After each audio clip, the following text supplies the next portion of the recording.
Ay, Ivan, eto, naghahanap na ako ng mga pampaswerte sa akin. Inaapat-apat ko na. Parang siguradong papasok ang swerte sa buhay ko ngayong 2019. Anyway, mga kapuso, it is officially 2019. Pero alam niyo ba, yung Year of the Earth Pig, to be specific, papasok siya sa February 5 because yun ang Chinese, nasa Chinese calendar. But anyway, why not paghandaan ngayon pa lang, di ba? Para naman talaga pagpasok ng 2019 sa inyo ay napakaswerte na. At para dyan kasama natin si Feng Shui expert Jean Chua. Good morning, Jean. Good morning.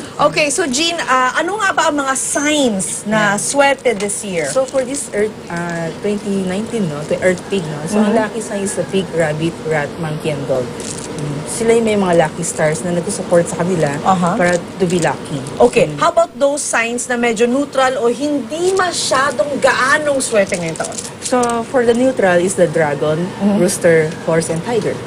Okay. Dragon, rooster, horse, and tiger. So ano, syempre, ang tanong ng mga tao dyan, ano pwede nating suotin o ilagay para namang maging swerte tayo para makalaban yung malas na maaaring pumasok? But let's not be very specific. Gusto ko yung generic lang. Anyone pwede gumamit to sa bahay nila. So para sa generic charm, no, so you can have the hulu for safety and for health. Okay. And the metal bells to bring you protection. Okay, nilalagay yan sa pinto ng bahay. Yes, pinto ng bahay. O, diba? Cute pa kahit paano. Diba, pagbukas mo ng pinto, lagi alam mo na may pumapasok sa bahay so niyo. lagi nga alert. Oo, alert. Diyan yung anak mo, asawa mo. Okay, and then? And also yung mga pig bracelet. Okay. Yeah. So pig bracelets bring us good fortunes and for saving money.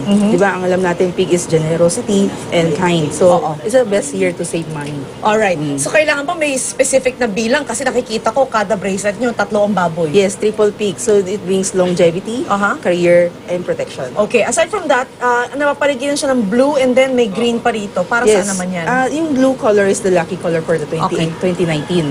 So blue is symbol of wisdom. Okay. So parang yung mga tao mag-isip sila, mag-planning muna sila before action. Of course, always. Dapat naman, no? You mentioned blue is the lucky color for the year. Ano naman ang lucky number for the year? It's number 8. Number 8? Yes. Number 8 is a prosperity number so for all of us. Oo. Oh, kasi ano yun eh. Infinity siya, di ba? So dapat talaga swerte Kaya siya. this year is very lucky for sa lahat ng tao. So lahat ng wish nyo or manifest mo kaagad. So you think positive.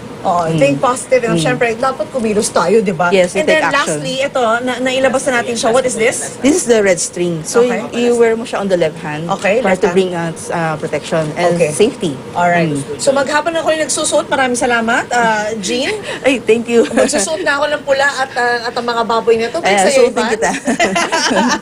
Yan. Ito siya. Tigas lang. Saswertehin na ako ngayon. 2019. Hi, Ivan. Yan. Wow, I'm lucky. May baboy na, may pula pa. Yes. My favorite color.